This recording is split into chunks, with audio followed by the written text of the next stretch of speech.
in a wayward adventure of curiosity, lured away from savvy of cooler judgment. He oversteps the bounds of reality into a state of altered awareness, overwhelmed by a rapid beginning of buzzing sensations, the rush, emanating from deep inside him. We all know someone. If it's not your sibling, parent, friend, then you know someone who it is their relative or friend or neighbor.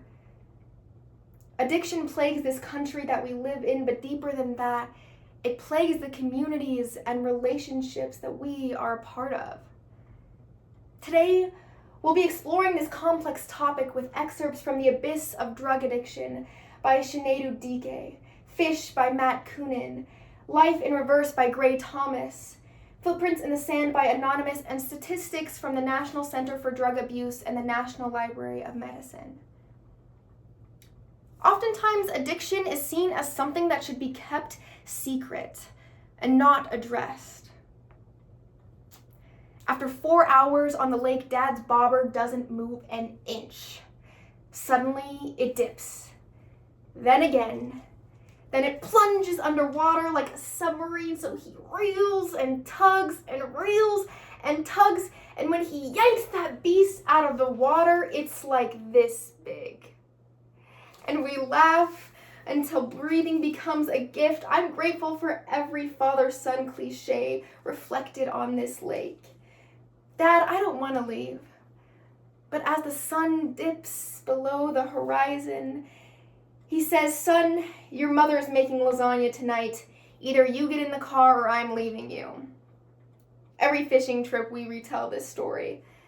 And we talk about other things too, like the new Yankees lineup or my plans after college. But there's always a few questions left floating, like, you ever fish with your other son? The one that called yesterday, and the day before, and Thanksgiving, and Christmas, and Father's Day, and you don't pick up but warn me of a bloodline baited with broken promises. Your brother isn't calling to say hi, he probably wants money.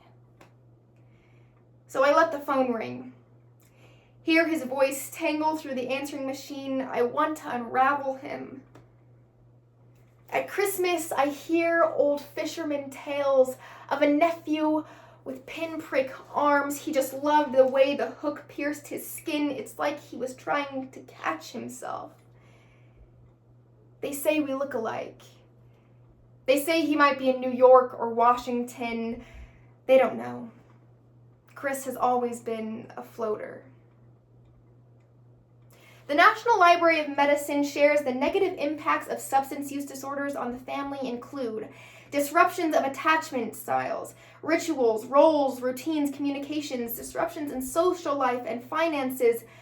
Families in which there is a substance abuse disorder are characterized by an environment of secrecy, loss, conflict, violence or abuse, emotional chaos, and fear.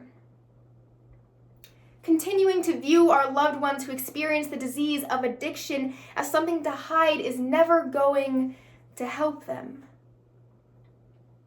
They'd rather forget. They don't ask questions, but I have a question. Answer me. Answer the phone today. Hello?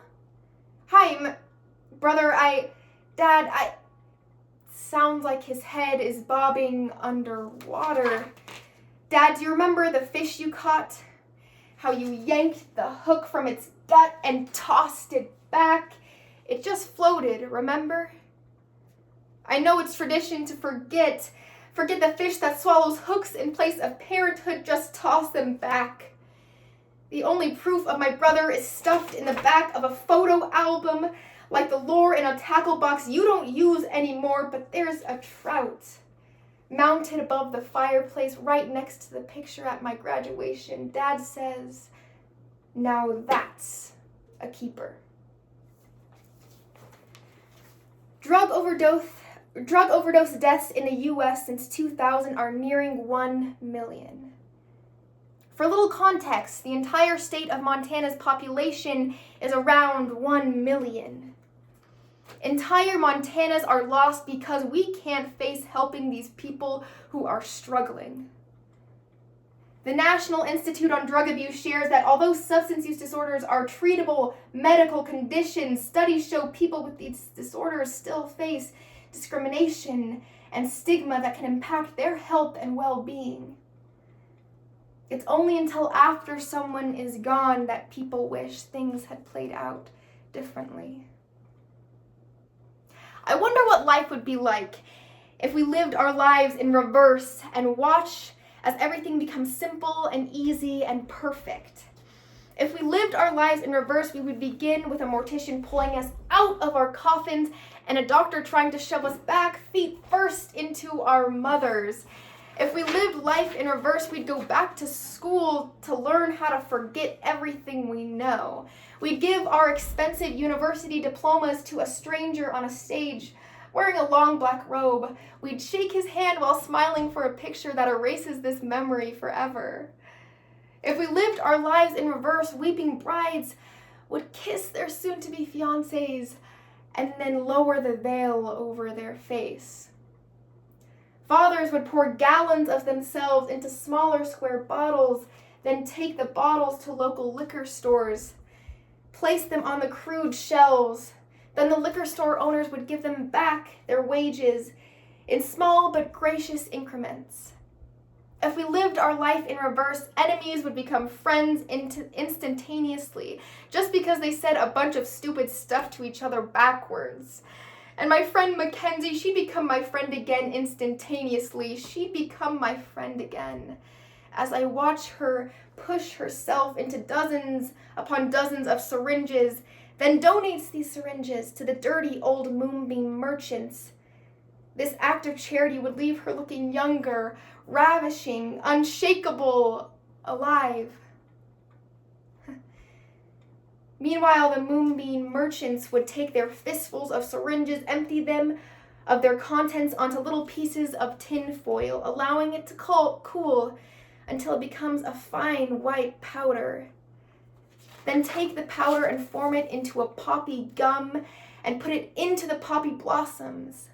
Then they would gather armfuls of poppy blossoms and spread them across huge fields. And it would be wonderful. Entire countries would be covered with Mackenzie flowers. Preventing someone from becoming just another statistic starts with addressing the uncomfortable reality of addiction. When my mother thought she saw my older sister on the streets of California, somewhere she often ran to after a few short months of staying clean, she rolled down the window to call out her name, and I'm ashamed to say she didn't get the chance before my sisters and I shouted, pleading not to look for her, not to try and find her. It is scary and it is hard to have a life so intertwined with someone who seems to be throwing theirs away. But even though it is harder, healing this epidemic of overdoses and addiction starts with compassion. The willingness to care for these people at their lowest.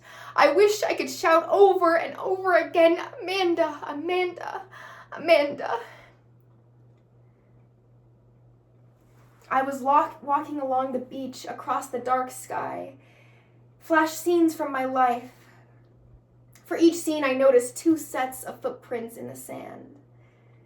When the last scene of my life shot before me, I looked back at the footprints in the sand. There was only 1 set of footprints. I'm aware that for the most troublesome times of my life, there is only 1 set of footprints. I don't understand why, when I need you most, you leave me. The people who are experiencing the impact of a loved one's addiction, they need to be lifted up. And the people in active addiction, they too need support. Solving a crisis like this requires all sides to be addressed.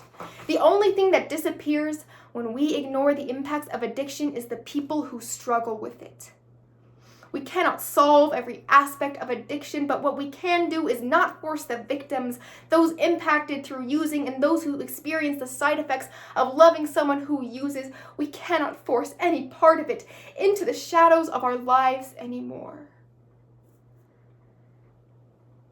I love you and will never leave you, never, even during your trials and testings when you saw only one set of footprints in the sand.